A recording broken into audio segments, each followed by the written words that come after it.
Gusti tanpa aran atau tanpa nama. Sekilas saya juga kurang sebagai orang awam saya juga kayak kesulitan menerima ini ya. Bagaimana caranya mencari Tuhan yang tanpa nama itu? Sedangkan saya kan, maksud saya tanpa nama, bagaimana caranya mencari Tuhan itu sendiri maksudnya. Kalau tanpa nama itu.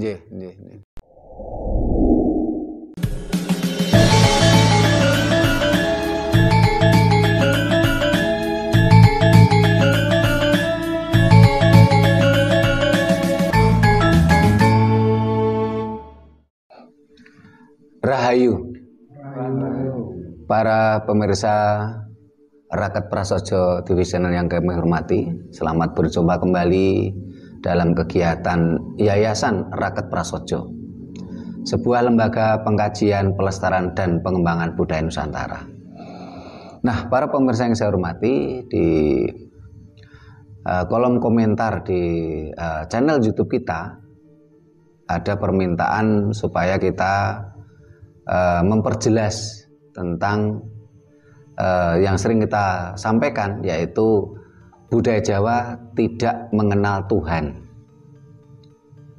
Karena kalau ini didengarkan orang yang SDM-nya rendah, nanti ada persepsi negatif misalnya. Karena kalau dipotong, oh budaya Jawa atau orang Jawa tidak kenal Tuhan, gitu. Dianggapnya nanti kita ini ateis, sehingga harus dijelaskan. Terus juga di kolom komentar ada yang bertanya, kok Romo Sutrimo ini menerangkan bahwasanya dalam ajaran Jawa tidak ada ajaran Tuhan itu minta disembah. Dasarnya apa? Apakah ada dasarnya? Nah, sehingga kita akan bahas tema ini dengan bahasan dengan tema Gusti iku tanpa aran lan ora njaluk disembah. Tuhan itu tidak bernama dan tidak minta disembah. Gusti iku tanpa aran lan ora njaluk disembah. Nah, ini di studio ada Mas Hadi, ada Mas Anton, dan ini ada Pak Ayub Satria Negara. Ini yang anggota kita lama tapi rumahnya jauh di Gresik. Nah, kebetulan saat ini dinasnya di Malang, nah, sehingga bisa gabung. Ini Rahayu, Pak Ayub, Mas Anton, ya, Mas Hadi, ya. Nah, ini barangkali ya Pak Ayub, Mas Anton ataupun Mas Hadi ini bisa mewakili pemirsa untuk bertanya terkait dengan tema kita Gusti iku tanpa aran lan ora njaluk disembah. Tuhan itu tidak bernama dan tidak minta disembah. Tapi kalau para pemirsa belum merasa terwakili dari pertanyaan-pertanyaan yang disampaikan oleh anggota kita yang ada di Sanggar Budaya Raket Prasojo, ya silakan tanya sendiri kolom komentar dan nanti akan kita jadwalkan, kita bahas pada kegiatan berikutnya. Ini siapa dulu yang mau bertanya ini? Pak Ayub dulu, silakan Pak Ayub.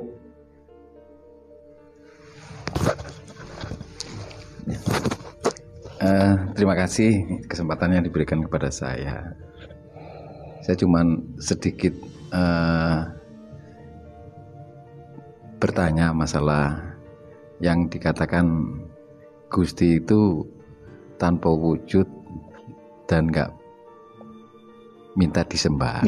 Gusti itu tanpa aran, tanpa nama, tuh. Tidak punya nama. Dan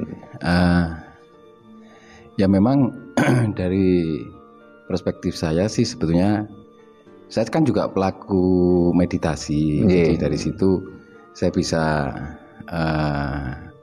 mencari kedamaian di dalam saat waktu saya meditasi. Di situ sepertinya sih ada korelasinya. Cuman yang dari teman-teman yang barangkali perlu saya wakili untuk bertanya, mungkin hal tentang kesadaran bahwa kita ini diadakan dilahirkan di dunia ini sebetulnya kan mempunyai misi, mempunyai rencana Tuhan. Kalau kita bisa mendengar apa yang dikehendaki Tuhan, nah disitulah kita bisa memahami apa itu kesadaran. Nah, mungkin Romo Sutrisno bisa memperjelas lagi mengenai Gusti yang ada di diri kita, karena dari keyakinan saya dulu memang saya difokuskan untuk mencari di luar. Nah, di situ ini mungkin bisa diperjelas lagi. Terima kasih Pak Ayub. Nah, ini Pak Ayub, ini sebelum saya jawab, ini saya mau tanya dulu ke Pak Ayub ini. Nah, coba dipegang dulu mic-nya. Pak Ayub ini namanya Ayub. Ini seperti nama bahasa Arab. Fis-nya, coba di zoom ini Mas Budi. Nah, fis-nya, fis wajahnya kayak orang Arab. Tapi kenapa Pak Ayub kok suka mempelajari ajaran Jawa? Udah bertahun-tahun. Saya kenal aja udah lebih dari 6 tahun ya saya kenal Pak Ayub ini. Mulai masih dinas di Selorejo, terus pindah ke Kowak Kediri, terus sekarang dinas di Malang. Nih apa motivasi Pak Ayub? Padahal namanya nama Arab, vis wajahnya kayak orang Arab. Kok gak mabuk Arab kayak yang lain gitu loh, malah kok seneng ajaran Jawa? Apa motivasinya? Nah, memang yang saya itu kan sebenarnya dari warga dalam. Kebetulan di Solo. Nah, memang dari kecil itu ugeman dari leluhur saya, eyang dan ayah saya sendiri, bahwa yang ditekankan sebagai orang Jawa itu harus berbudi pekerti dulu. Nah, di situ barulah kita setelah bisa mengimplementasi apa yang menjadi ketentuan bahwa kita harus berbudi pekerti itu, barulah kita bisa mempraktekkan korelasi dengan beragama. Jadi memang saya ditekankan, dididik dari awal itu supaya bisa memberikan manfaat bagi orang lain. Dengan perilaku ya seperti welas asih dan empati kepada orang. Dasar saya di situ. Nah, di sini saya belum dapat sesuatunya dari tempat lain. Gitu aja. Bangsa ini kan saat ini sedang mabuk Arab. Sampai orang-orang yang visnya kayak Arab aja dipuja-puja gitu loh. Dihormati, dipuja-puja. Bahkan kadang-kadang sampai disembah-sembah. Pak Ayub apa nggak kepingin seperti itu? Jadi memanfaatkan situasi kondisi di tengah-tengah bangsa yang sedang mabuk Arab tadi supaya Pak Ayub itu dipuja-puja, dihormati banyak orang itu. Nggak pingin itu. Karena memang saya mengugemi tabur tuwe, Pak. Jadi nggak ingin memanfaatkan visnya yang kayak Arab itu. Nggak mau ya. Malah banyak yang ngomong saya dari India gitu. Oh iya, ada yang mati India. Jadi ada yang Arab, yang India bakar tupo, yang Arab ya begitulah. Padahal kalau memanfaatkan visnya Pak Ayub dan nama Ayub yang mirip Arab tadi kan, sementara bangsa kita sedang mabuk Arab kan dapat keuntungan, Pak. Udah kaya istilahnya. Udah kaya, Pak. Kok malah nggak mau memanfaatkan itu? Biar Gusti berkenan kepada saya seperti apa adanya begini aja. Ini. Terima kasih Pak Ayub, Pak. Ini. Mas Anton mau nanya, silakan. Gusti tanpa aran atau tanpa nama. Sekilas saya juga kurang sebagai orang awam saya juga kayak kesulitan menerima ini ya. Karena bagaimana caranya mencari Tuhan yang tanpa nama itu?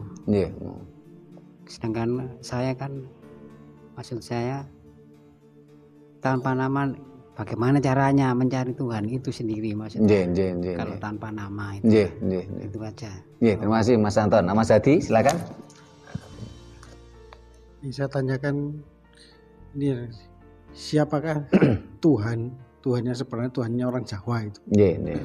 Seperti sosok gimana? Gitu aja. Terima kasih Mas Hadi. Nah, para pemirsa yang saya hormati,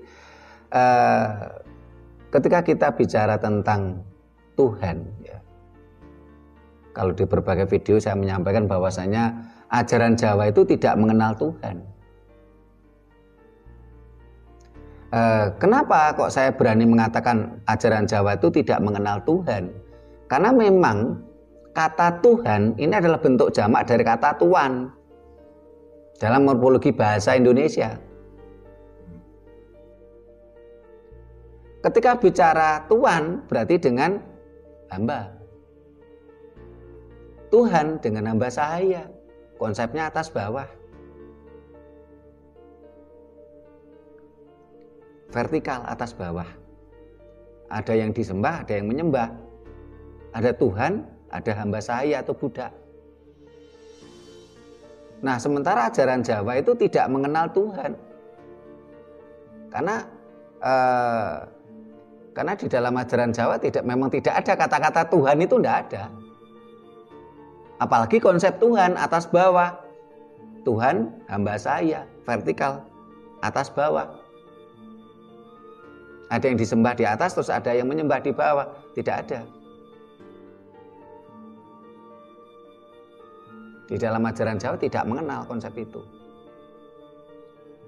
Nah, kenapa di dalam Pancasila ini ada sila ketuhanan yang Maha Esa, kata Tuhan?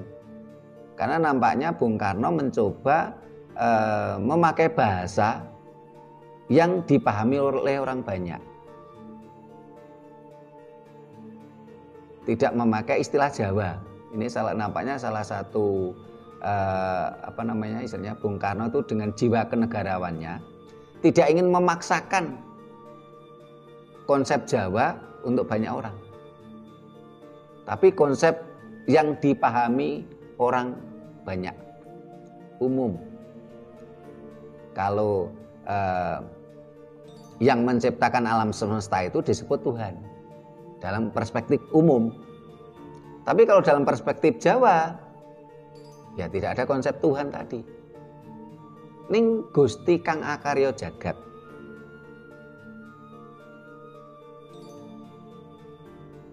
Gusti kang akarya jagat. Gusti ini ada yang mengatakan dari bagus sing ati. Tapi Gusti ini adalah perwujudan sesuatu yang dihormati. Manifestasi sesuatu yang dihormati dan dipuja. Yang akarya jagat, yang membuat alam semesta, yang menciptakan alam semesta.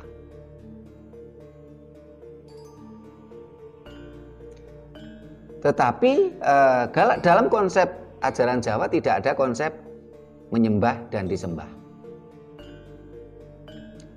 Sehingga kalau berkali-kali saya mengatakan ajaran Jawa tidak mengenal Tuhan, iya, satu alasannya karena di dalam ajaran Jawa tidak pernah ada satupun kata-kata tentang Tuhan. Di dalam serat-serat kuno, ya, entah itu yang ditulis di lontar, manuskrip, artefak, ini tidak ada istilah kata Tuhan di dalam sastra Jawa. Sehingga saya berani mengatakan ajaran Jawa tidak mengenal Tuhan. Karena memang di berbagai sastra Jawa tidak ada kata Tuhan. Sehingga apalagi kalau saya mengatakan bahwasanya Tuhan dalam ajaran Jawa itu tidak minta disembah. Apa dasarnya? Lah kita kan di dalam sastra Jawa tidak mengenal kata Tuhan, bagaimana yang berkonsep atas bawah? Sehingga tidak ada ajaran Jawa Tuhan minta disembah, itu tidak ada. Dasarnya itu tadi, karena memang konsep Jawa tidak vertikal, atas bawah. Ada yang disembah, ada yang menyembah.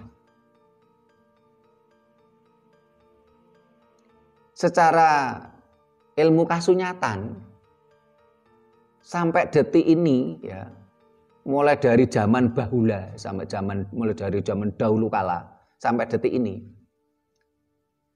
tidak ada satupun orang yang tahu dan mengenal Sang Pencipta secara langsung. Ini kalau mau jujur loh ya. Tapi kalau yang bau-bau halusinasi ya enggak tahu lagi, halusinasi, delusi, imajinasi enggak tahu lagi. Tapi ya kalau kita mau jujur, tidak ada satupun manusia melihat, mengenal Tuhan secara nyata. Rata-rata mereka mengenal kata Tuhan, bukan mengenal Tuhan loh ya, mengenal sosok Tuhan yang imajiner tadi, ini lewat orang lain atau lewat buku. Coba kita berpikir jujur, termasuk Pak Ayub jujur.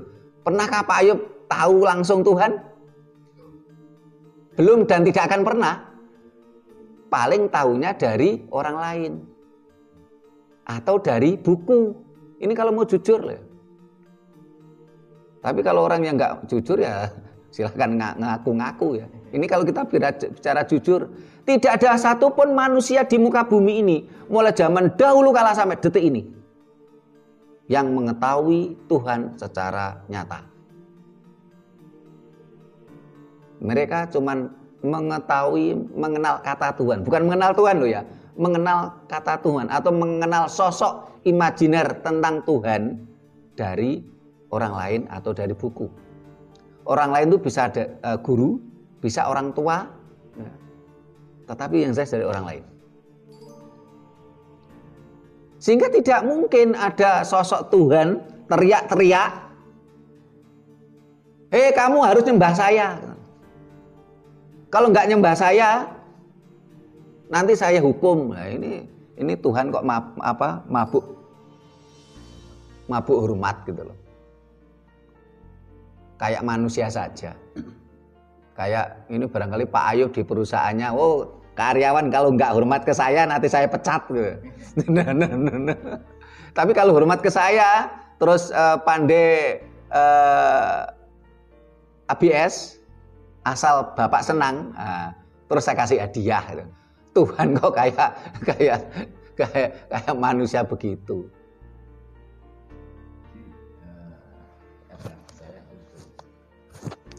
Jadi menurut saya sih dari perspektif saya seringkali saya menyebut itu bukan Tuhan, tapi Gusti niku pripun niku Romo? Dari kata istilah Gusti memang istilah Jawa.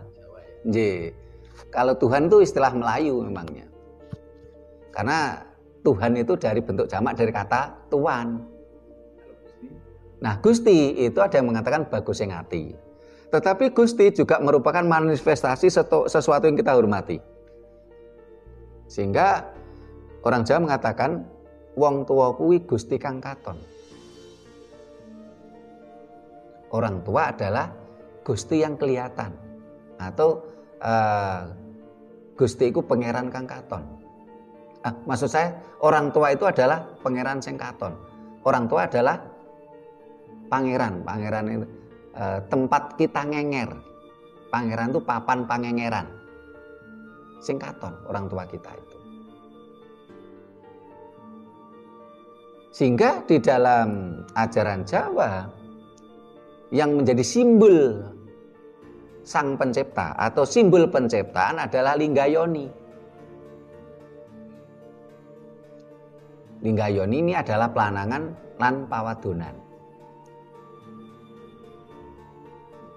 Ini konsep penciptaan Jawa. Dan ternyata ini ilmiah sekali loh. Sangat logik, bukan high logic, bahkan high logic. Karena bagi orang yang SDM-nya rendah nggak akan menjangkau. Tapi ini adalah pemikiran tingkat tinggi, high logic. Sangat ilmiah sekali. Berbeda dengan ajaran seberang yang mengatakan manusia dari tanah sampai jadi guyonan di medsos. Oh, itu orang kok suka konflik itu dulu terbuat dari tanah sengketa katanya. Kalau di dalam ajaran Jawa adalah semua yang tercipta ini dari Linggayoni, pelanangan dan pawadonan. Loh, kita semua ini kan hasil dari Linggayoni. Sehingga di dalam ajaran Jawa simbol penciptaan adalah Linggayoni. Kita semua ini tercipta karena Linggayoni. Ini manusia. Yang hewan pun juga merupakan hasil dari Linggayoni. Bagi yang tidak buta kan paham toh linggayoninya hewan kan kayak seperti itu. Linggayoni itu pelanangan tanpa padonan. Bahkan tumbuhan pun juga tercipta dari linggayoni. Coba ajaran Jawa lebih ilmiah toh dibandingkan ajaran seberang. Lebih lebih logik, lebih ilmiah gitu loh. Sehingga dalam konsep penciptaan Jawa, konsep penciptaan dalam ajaran Jawa, apapun yang ada di dunia ini karena tercipta, bukan diciptakan. Sehingga karena itulah di dalam ajaran Jawa kita diajari untuk mencari ke dalam, apa yang disampaikan Pak Ayub tadi. Karena kalau kita keluar itu cenderung akan egonya yang keluar. Nah sementara kita egonya harus ke dalam dan untuk menemukan super ego. Karena kalau keluar akhirnya kan kita merasa, karena ego akhirnya menjadi egois, merasa diri kita paling benar, paling sempurna, paling suci, paling dekat dengan Tuhan. Sehingga di dalam ajaran Jawa mengajarkan kepada kita sesuatu yang kita hormati, sesuatu yang kita puja, Sang Maha Pencipta ini dengan sebutan Gusti atau Pangeran ini tanpa aran, tanpa nama. Sehingga kalau di ajaran seberang yang mengenal Tuhan dengan nama, kalau mau jujur yang memberi nama kan juga manusia. Tidak pernah ada cerita Tuhan menampakkan diri terus teriak-teriak, "Woi, namaku Sutrimo." Ya bukan Tuhan itu Sutrimo itu berarti kan gitu. Jadi dari konsep ajaran seberang, ajaran Dayoh ini kan ada nama Tuhan, tapi namanya nama lokal. Nama dengan bahasa lokal, bukan nama dengan bahasa semesta. Lah memang itu ajaran lokal. Sehingga nama Tuhannya dengan bahasa lokal. Tapi tidak pernah ada Tuhan itu teriak-teriak, "Weh, namaku apa misalnya A," gitu kan, enggak. Yang memberi nama adalah manusia yang merasa mengklaim dirinya pernah ketemu Tuhan. Merasa mengklaim dirinya utusan Tuhan. Tapi tidak ada buktinya kalau dia ini ketemu Tuhan, buktinya enggak ada, apalagi saksinya.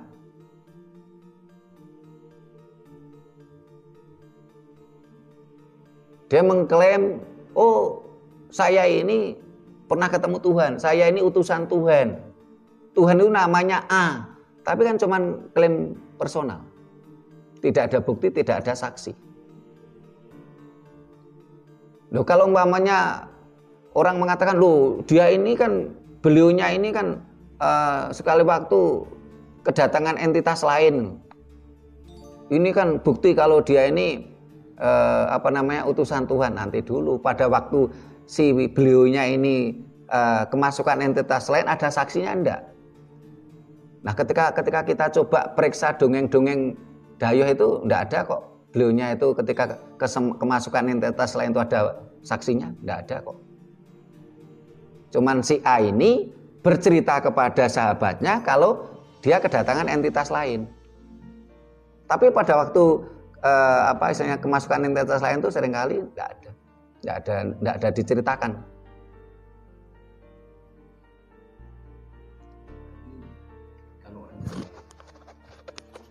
Ngapunten. Berarti kalau orang Jawa kita sebagai penganut pemahaman yang sama, yeah. Artinya kitab kita ini belum ini ya, maksudnya tidak berfokus pada satu kitab begitu aja berarti ya. Yeah. Dari situ mohon penjelasan. Yeah. Pak. Yeah. Terima kasih Pak Ayub. Jadi kembali saya lanjutkan dulu tadi. Jadi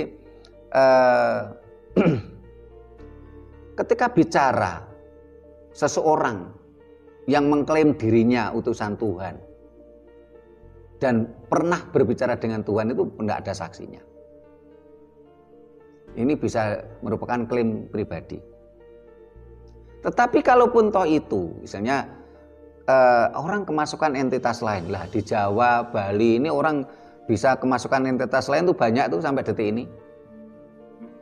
Tapi anehnya bangsa ini lucu, ketika orang secara dongeng di seberang sana yang katanya kemasukan entitas lain, lu kok dipuja?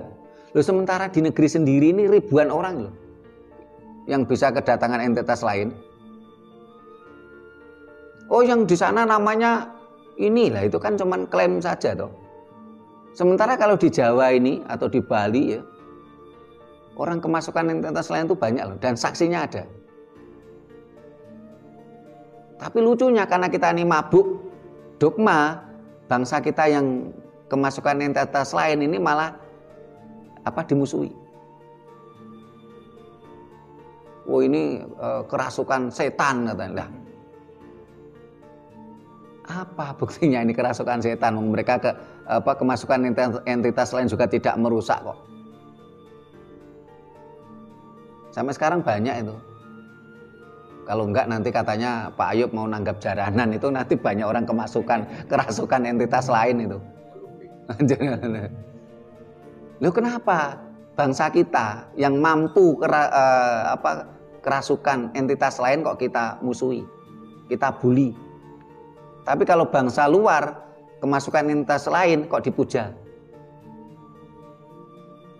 Ini jadi pertanyaan kita semua gitu loh.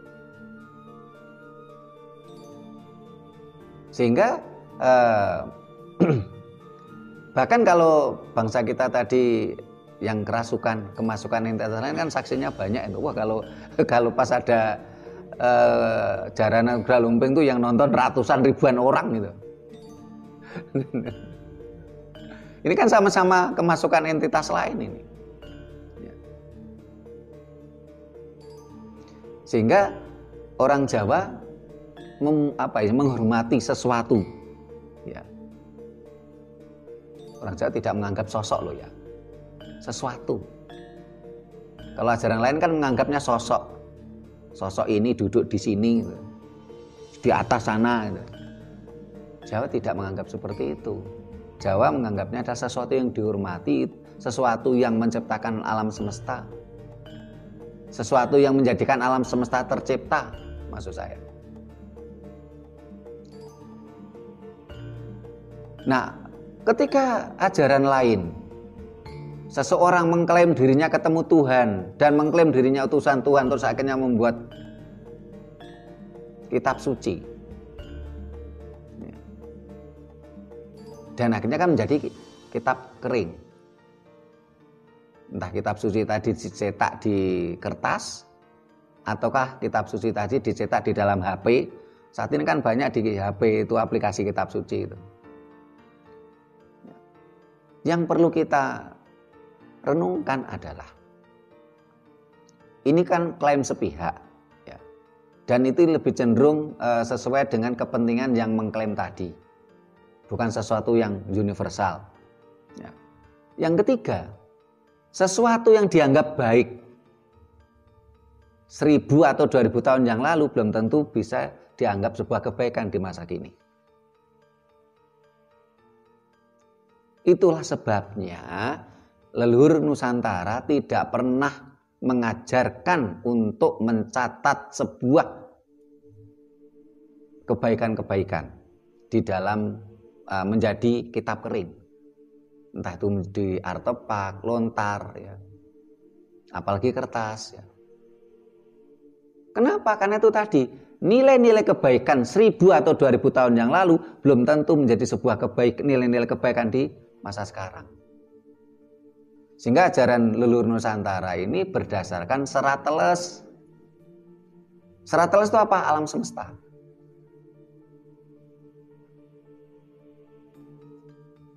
Di sisi lain, di dalam ajaran Jawa, karena Gusti Kang Akara Jagat itu bukan anak manusia. Karena di dalam konsep Jawa itu yang berhak kita beri nama itu kan sesuatu bawah kita, anak kita sebagai contoh. Nah, anaknya Pak Ayub yang berhak memberi nama ya Pak Ayub. Anak saya yang berhak memberi nama ya saya. Nah, sementara sesuatu yang kita hormati, Sang Pencipta yang menjadikan alam semesta tercipta itu kan bukan anak kita. Jadi di dalam ajaran Jawa, di dalam budaya Jawa ini tidak pernah berimajinasi menciptakan imajinasi tentang Tuhan. Tidak berani. Orang Jawa tidak berani menciptakan walaupun hanya sekedar di imajinasinya tentang Sang Pencipta. Sehingga tidak mau memberi nama. Karena membayangkan, menciptakan, berimajinasi tentang Sang Maha Pencipta saja tidak berani. Apalagi memberi nama.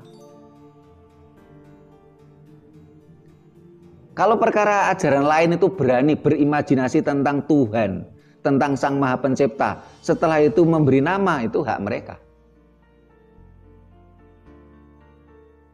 Tapi ajaran Jawa tidak.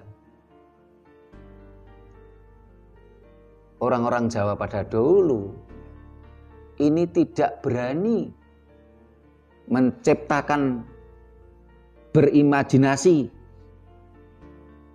tentang Sang Maha Pencipta. Lalu membayangkan aja tidak berani, berimajinasi tentang Sang Maha Pencipta aja tidak berani kok.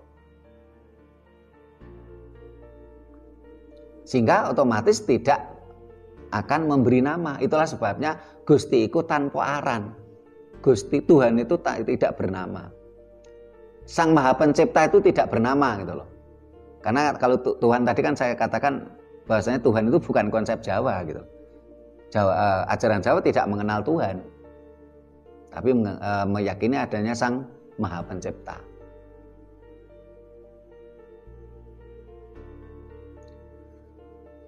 Kalau ajaran lain berani berimajinasi tentang sosok Tuhan, terus mengklaim dirinya pernah ketemu Tuhan, mengklaim dirinya itu utusan Tuhan, ya silakan saja, itu hak mereka.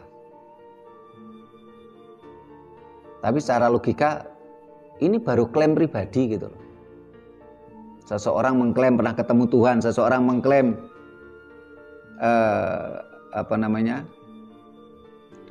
terus akhirnya memberi nama Tuhan. Dan mereka cara berimajinasi pun ini membayangkan, berimajinasi tentang sosok Tuhan dan memberi nama Tuhan tadi. Jadi yang memberi nama tetap manusia. Dan penggambaran imajinasi tentang Tuhan itu seperti manusia maha. Tadi saya gambarkan Pak Ayub sebagai pimpinan perusahaan.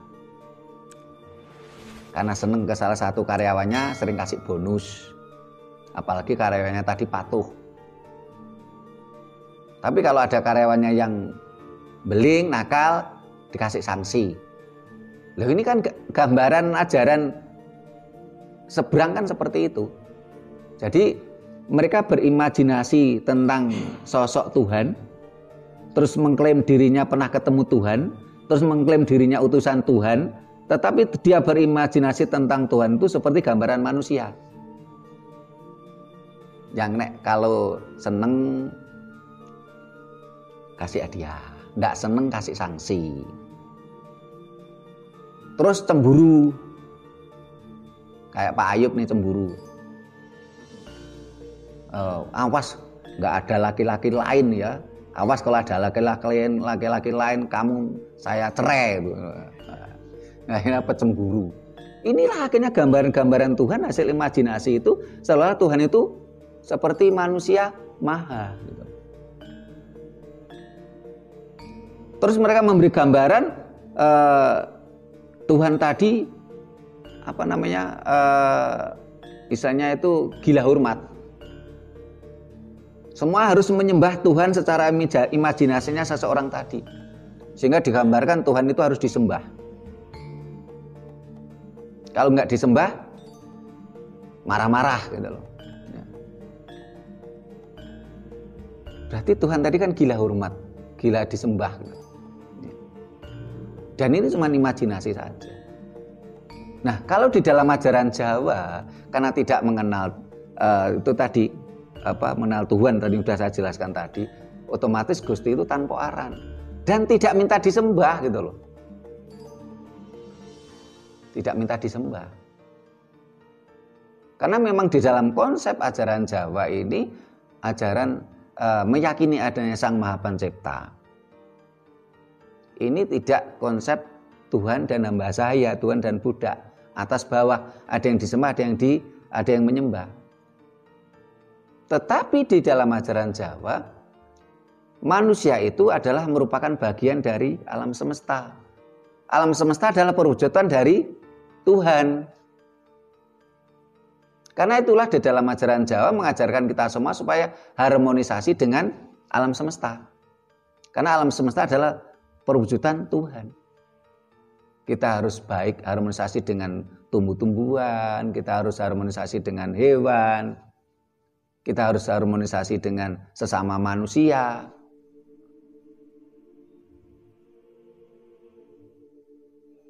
Ini harus dicari. Jadi kita harus mencari ke dalam. Supaya kita istilahnya itu kita tidak merasa diri kita benar.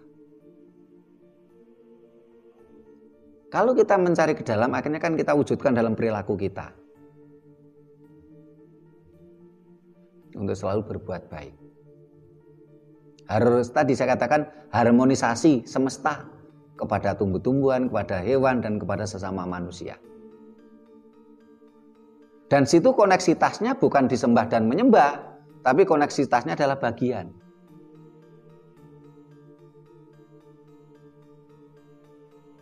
Sehingga tidak di dalam ajaran Jawa tidak mementingkan, loh yang penting kamu menyembah Tuhan. Kamu harus percaya untuk menyembah Tuhan.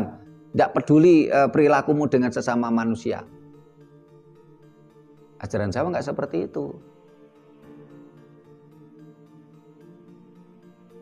Sehingga istilahnya di dalam ajaran Jawa ini adalah istilahnya yang kemarin kita jelaskan tentang manembah rogo, manembah rasa, manembah cipta. Kita harmonisasi. Manembah itu tidak sama dengan menyembah. Sehingga itulah di dalam berbagai kita sampaikan bahasanya di dalam ajaran Jawa tidak mengenal Tuhan, dan tidak mengenal ajaran Jawa itu tidak mengenal bahwa Tuhan itu minta disembah. Ini secara filosofi sudah kita jelaskan. Tapi secara guyonan konyol memang pernah ada sosok Tuhan memperlihatkan diri terus teriak-teriak, kamu harus nyembah saya.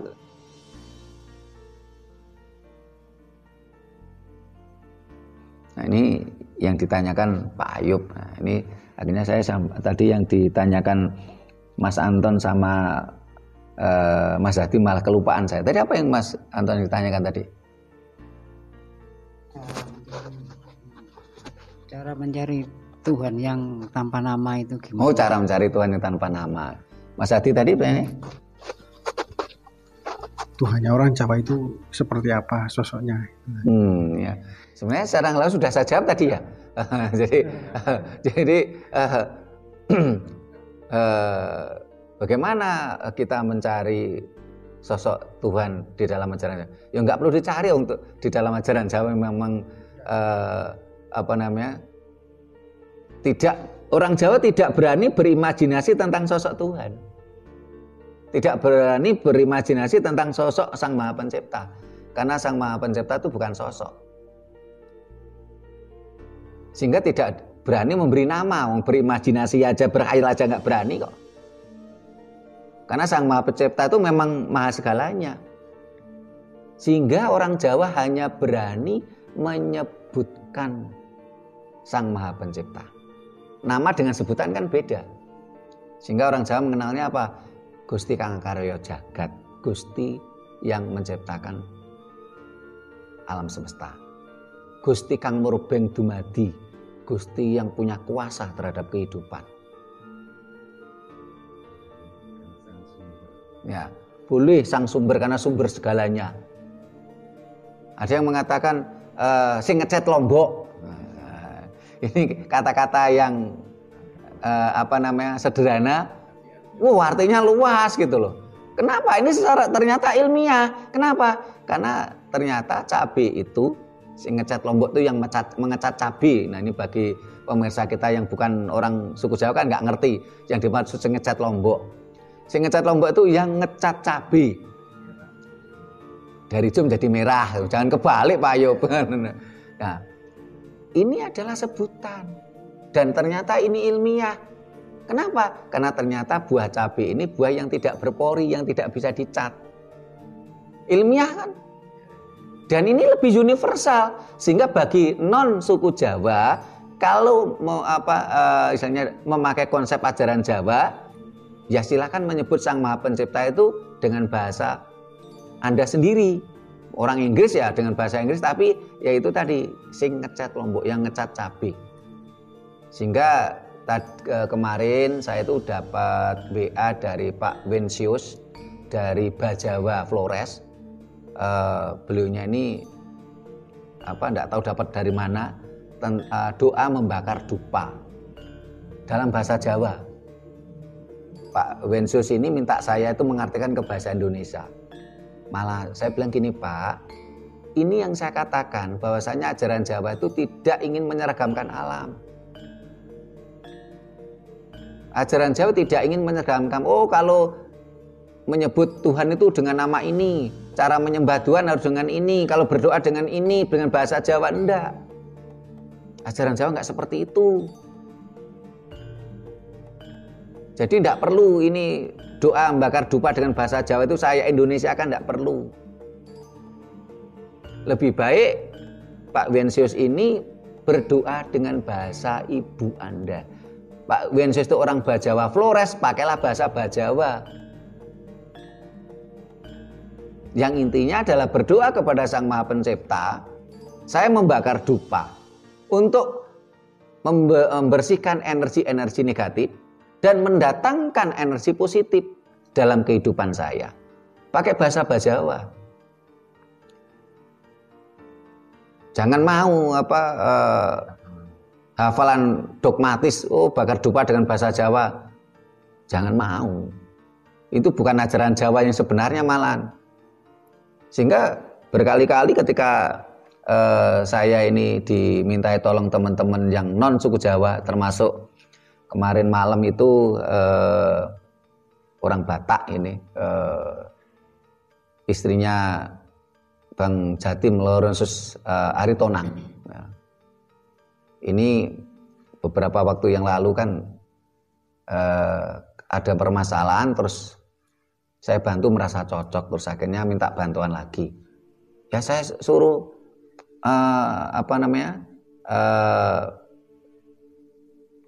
caranya begini-begini, doanya silakan pakai bahasa Batak. Intinya begini. Saya seperti itu. Saya tidak ingin memaksakan kepada bangsa saudaraku, ya, bangsa lain, entah itu suku Batak, Sasak, Flores, ya. Kalau berdoa menyebut Tuhan dengan nama ini, kalau berdoa harus dengan bahasa Jawa, nah saya nggak mau seperti itu. Pakailah bahasa ibu Anda. Sehingga yang ditanyakan Mas Hati secara nggak langsung sudah kita jawab, bahasanya orang Jawa ini membayangkan, berimajinasi tentang sosok Tuhan itu tidak berani kok. Akhirnya cuma memberikan sebutan saja. Sehingga ini yang kita katakan bahwasanya ajaran Jawa itu ajaran universal, bukan ajaran lokal. Sementara ajaran lain kan lokal. Nama Tuhan namanya ini, ya, tapi dengan bahasa-bahasa lokal sana. Kalau berdoa harus dengan bahasa ini bahasa lokal lagi. Terus ajarannya mengutamakan bangsa yang asal dari ajaran tadi, rasis. Ajaran Jawa nggak seperti itu. Bahkan ajaran Jawa ini tidak memihak bangsa Jawa. Nah, bagaimana cara kita mencari, tadi Mas Anton? Nggak usah dicari, nggak akan ketemu, karena memang jangankan mencari, membayangkan aja nggak berani ya. Tetapi dalam koneksitas dalam ajaran Jawa adalah bagaimana kita berkomunikasi. Bukan menyembah, tapi manembah, kita berkomunikasi. Karena kita adalah bagian dari semesta. Semesta adalah perwujudan dari Sang Maha Pencipta. Sehingga itulah di dalam ajaran Jawa kita diajari apa? Untuk semedi, bukan meditasi. Semedi. Bagaimana semedi itu? Secara teori adalah nyuwungke, mengistirahatkan daya rasa dan daya nalar supaya sukma sejati kita atau sang daya hidup kita, ya daya hidupnya Anton, daya hidupnya Ayub, ya, daya hidupnya Hadi, ini mampu muncul untuk berkomunikasi dengan Sang Maha Pencipta. Sang daya hidup ini kalau dalam bahasa Jawa sukma sejati. Sang Maha Hidup ini dalam bahasa Jawa adalah sukma kawekas. Sang Maha Hidup atau sukma kawekas inilah Gusti Kang Akarya Jagat. Ini bukan nama juga. Yang dimaksud sukma kawekas itu adalah sukma kang kawitan lan wekasan. Yang awal dan yang akhir, atau sukma yang tanpa kawitan, tanpa wekasan. Ini juga sebutan, bukan nama. Sehingga Tuhan itu tidak bernama. Orang Jawa mengatakan Gusti iku tanpa aran lan ora njaluk disembah. Karena memang dalam ajaran Jawa tidak ada ajaran menyembah. Adanya adalah koneksivitas, berkomunikasi, manembah, harmonisasi dan bersinergi dengan alam semesta. Karena alam semesta adalah perwujudan dari Tuhan Sang Maha Pencipta semesta. Ngaten nggih Mas Anton ya. Jadi enggak usah dicari, enggak akan ketemu. Tapi bagaimana Mas Anton ini mampu belajar nyuwungke, mengistirahatkan dan daya rasa dan daya hidupnya Mas Anton supaya daya hidup ya ini mampu berkomunikasi dengan Sang Maha Hidup. Nah, untuk menuju ke sana biasanya orang Jawa sudah diajari, yaitu apa? Untuk puasa. Puasa, bukan siam loh ya. Karena ajaran Jawa itu puasa, kalau siam itu bukan ajaran Jawa. Konsepnya berbeda antara puasa dengan siam. Dan puasa itu lebih universal daripada siam malahan. Puasa itu adalah dari bahasa Jawa kuno, yaitu dari kata upa dan wasa. Artinya apa? Mengendalikan dan menyeimbangkan 4 anasir alam dalam tubuh kita. Anasir tanah, air, api, dan udara. Karena kalau 4 anasir alam itu tidak seimbang, ya kita sulit untuk nyuwungke. Daya rasa dan daya nalar kita sulit untuk nyuwungke. Siam itu bahasa Arab dari kata sawama. Siam, saum itu dari kata sawama, artinya menahan. Nah, jadi kalau orang Jawa ya sebaiknya saya sarankan untuk puasa. Sehingga kalau para pemirsa ingin lebih jelas ya simak video kita yang berjudul Kalau Anda Siam Jangan Ngaku Puasa. Karena selama ini banyak orang yang baru sebatas siam tapi sudah ngaku puasa gitu loh. Padahal dia belum puasa. Dan siam itu ranah agama, saya nggak mau membahas, itu beda ranah kita. Karena dengan puasa itu akhirnya ketika 4 anasir dalam tubuh kita itu seimbang, kita bisa mudah untuk dikatakan mudah ya nggak mudah ya, tapi kita bisa memunculkan daya hidup kita untuk berkomunikasi dengan Sang Maha Hidup.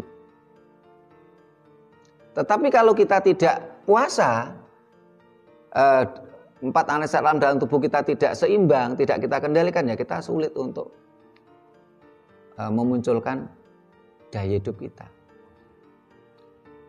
Sukma sejati kita tidak akan muncul gitu loh. Tidak akan mampu kita munculkan. Karena kalau umpamanya walaupun taruhlah seharian kita tidak makan, tapi setelah sorenya kita mengkonsumsi terlalu banyak nitrogen, ya kita sulit untuk mengendalikan amarah kita.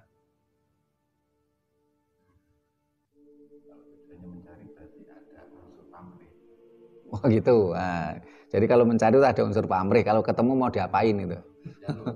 Jaluk. Nah, ini ada lagi yang mau ditanyakan ini. Mas Hadi, Pak Ayub, kok cukup tadi katanya ada banyak pertanyaan ini. Terpikirkan. Nah, dari yang saya jelaskan tadi ada yang kurang jelas, ada yang ditanyakan, Pak. Belum. Ya. Nah, ini juga selain pertanyaan dari Pak Ayub, Mas Anton dan Mas Hadi, ini juga menjawab pertanyaan dari para pemirsa supaya kita menjelaskan tentang bahwasanya ajaran Jawa tidak mengenal Tuhan dan tidak ada ajaran Jawa yang mengajarkan untuk menyembah Tuhan, karena memang konsep Tuhan bukan konsep Jawa, sehingga tidak ada ajaran itu orang Jawa tidak mengenal konsep Tuhan, otomatis tidak mengenal konsep menyembah Tuhan. Sehingga kita lebih mengarah untuk harmonisasi ke semesta. Nah, harmonisasi semesta adalah sembah rogo. Otomatis kan kita di situ kan diajarkan berperilaku. Karena ajaran Jawa adalah berdasarkan serat teles alam semesta. Apa itu konsep alam semesta? Sapa nandur ngunduh, siapa menanam akan menuai. Jangan khawatir. Kalau kita nanam padi pasti panen padi. Tidak mungkin kita tanam padi akan menuai jagung. Tidak mungkin kita menanam padi akan panen semongko. Kalaupun ada suketeki itu tetap panen padi. Nah, suketeki itu gambarannya adalah dalam kehidupan pasti ada rintangan-rintangan. Ya. Karena itulah di dalam ajaran Jawa dikatakan Gusti iku tanpa aran. Tuhan itu tidak bernama. Bagaimana mau bernama, wong berimajinasi tentang sosok Tuhan aja tidak berani kok kita. Dan Gusti iku orang jaluk disembah. Dalam konsep Jawa tidak ada ajaran untuk menyembah Tuhan. Tapi adanya bagaimana kita berkoneksivitas, berkomunikasi dengan Sang Maha Pencipta. Sehingga akhirnya terjadilah harmonisasi alam semesta. Harmonisasi antara mikrokosmos dan makrokosmos. Bukan konsep atas bawah. Ini ajaran Jawa. Penyelarasan, jadi seimbang. Menghormati alam. Ya, harmonisasi dengan alam semesta. Dan ingat, alam semesta itu terdiri dari ya manusia, hewan, tumbuhan, dan lain-lainnya. Termasuk adanya dimensi lain, harus harmonisasi. Tidak boleh kita mengutuk sosok walaupun itu dari alam lain, dimensi lain. Jadi Gusti iku tanpa aran, tanpa nama, dan orang jaluk disembah, tidak minta disembah. Tidak gila hormat. Sehingga tidak ada ajaran Jawa itu harus menyembah Tuhan. Yang penting kita itu harmonisasi dengan semesta. Kita harus berbuat baik. Sehingga harmonis.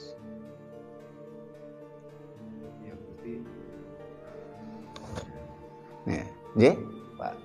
Gusti memberikan enaknya saja ya kepada kita, tergantung kita menuainya nanti. Oh iya, jadi Tuhan itu tidak membebani kita. Kalau dalam ajaran Jawa loh ya, Sang Maha Pencipta itu, karena ajaran Jawa kan tidak mengenal Tuhan ya, Sang Maha Pencipta. Di dalam ajaran Jawa, Sang Maha Pencipta itu tidak membebani manusia. Membebani kita harus menyembahnya, tidak. Jadi, tetapi cukup kita ini harmonis dengan alam semesta. Dan semua dikembalikan ke kita. Kalau kita menanam padi, ya kita pasti akan panen padi. Dan tidak ada ajaran transaksional di dalam ajaran Jawa. Tawar-menawar, transaksional. Oh, kalau ajaran lain kan ada transaksional. Melakukan ini dapat reward, melakukan ini nanti dapat sanksi, terus transaksional nanti dihitung mana banyak rewardnya atau banyak sanksinya gitu loh. Di ajaran Jawa tidak mengenal transaksional. Karena Sang Maha Pencipta itu bukan teman kita yang bisa kita ajak transaksional. Semua dikembalikan kepada kita sendiri. Kalau kamu ingin panen padi ya kamu harus tanam padi. Kalau kamu ingin panen singkong ya harus tanam singkong. Dan itu kita tidak bisa menafikan, tidak bisa mengelak. Kalau kita ingin panen singkong harus tanam singkong. Jadi tidak ada ajaran transaksional. Dengan ajaran itu harmonis, alam semesta harmoni, otomatis kan semuanya menjadi baik.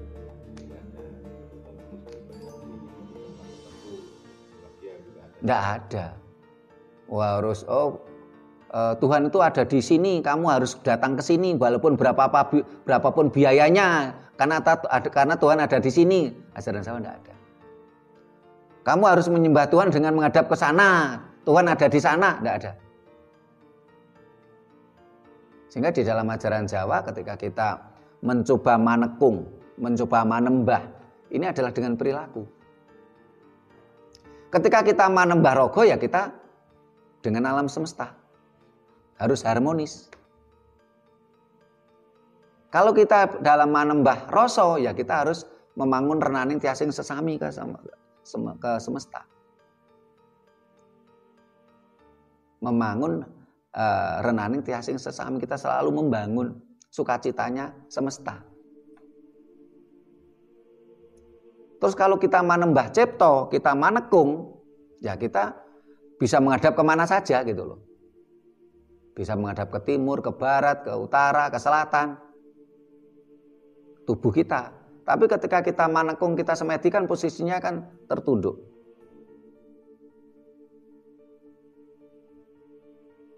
Nah, tetapi tubuh kita bisa menghadap kemana saja. Karena Tuhan ada di mana saja. Sehingga ketika kita manekung ya, kita semedi tadi, ini kita suwungke ya, kita istirahatkan daya rasa dan daya nalar kita supaya daya hidup kita itu muncul untuk berkomunikasi dengan Sang Maha Pencipta. Mata kita terpejam.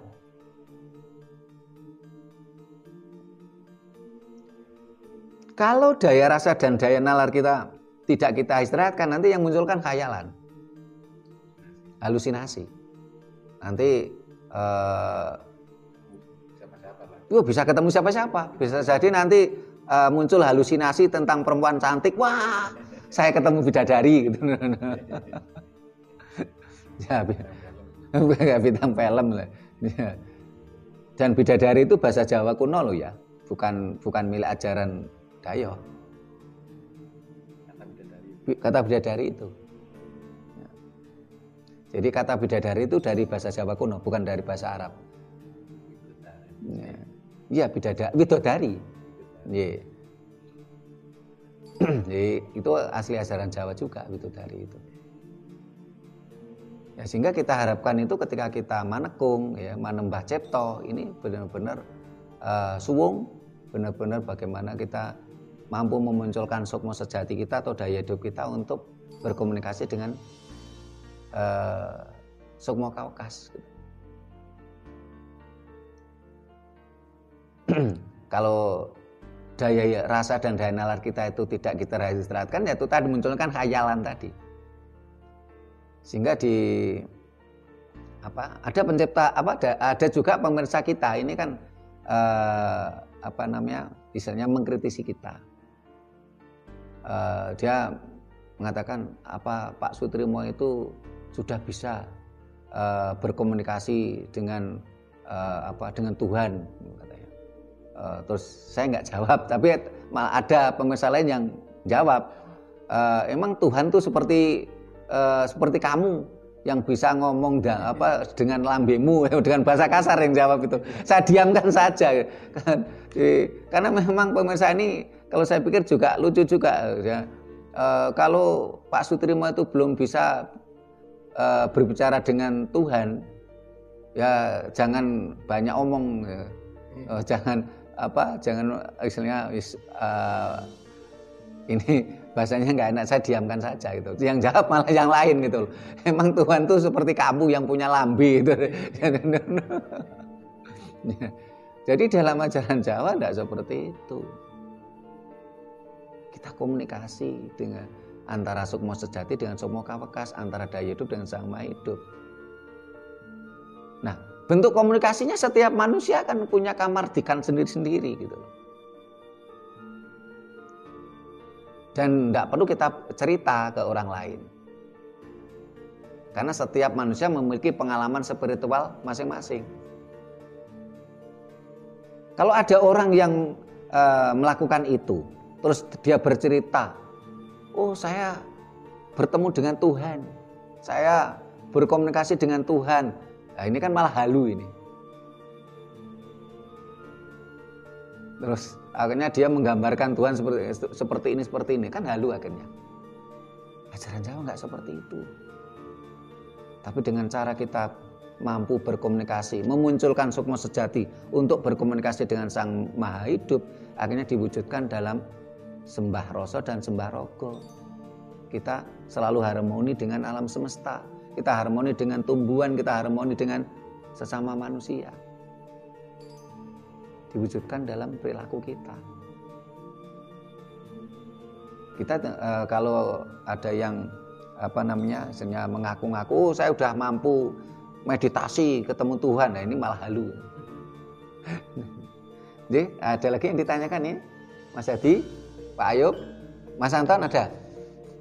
Nah, silakan. Untuk konsep Jawa berarti harmoni, keseimbangan, kekebalan. Yeah. Adakah puncak spiritual dari Jawa itu di mana letaknya? Itu aja. Yeah. Nah, puncak spiritual Jawa adalah yaitu tadi bagaimana kita mampu memunculkan Sukma Sejati atau daya hidup itu berkomunikasi dengan Sang Maha Hidup, itu puncak spiritual kita. Sehingga karena memang manusia adalah bagian dari alam semesta. Manusia bagian dari Tuhan. Sukma Sejati ini adalah non material, bertemu dengan non material karena Tuhan juga non material, Sang Maha Pencipta juga non material gitu.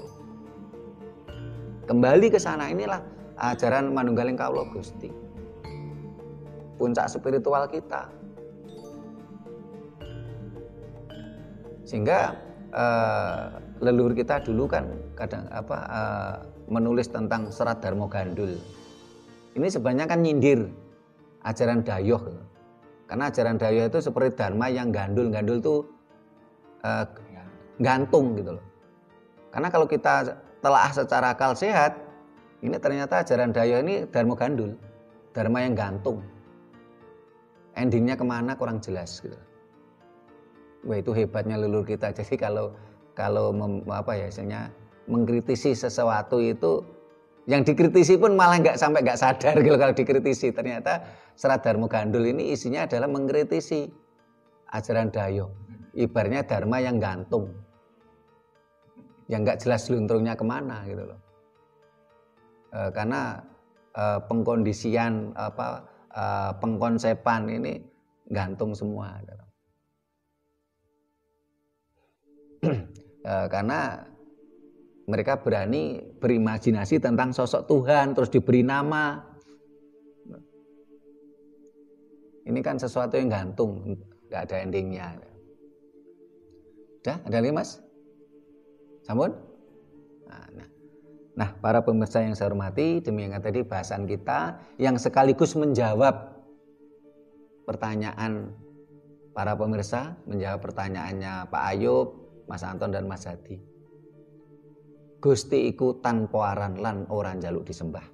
Tuhan itu tidak punya nama dan tidak minta disembah. Mudah-mudahan ini mampu memberikan pencerahan pada kita semua, sehingga bangsa ini bisa kembali besar dengan nalar sehatnya, bukan mabuk dogma yang menggiring mindset kita ingin tujuan utama, tujuan mereka akhirnya hanya ingin datang ke suatu daerah yang merupakan majikannya dan ingin meniru seperti majikannya. Tapi kita jadilah diri sendiri, menjadi bangsa besar dengan segala pemikiran-pemikiran kita, peradaban-peradaban kita dengan nalar sehat. Bila mana ada kata-kata kami yang kurang berkenan, kami mohon maaf. Bila mana ada tata krama kami yang tidak memadai, mohon dimaklumi. Terima kasih. Sampai jumpa di kegiatan kita lainnya. Rahayu.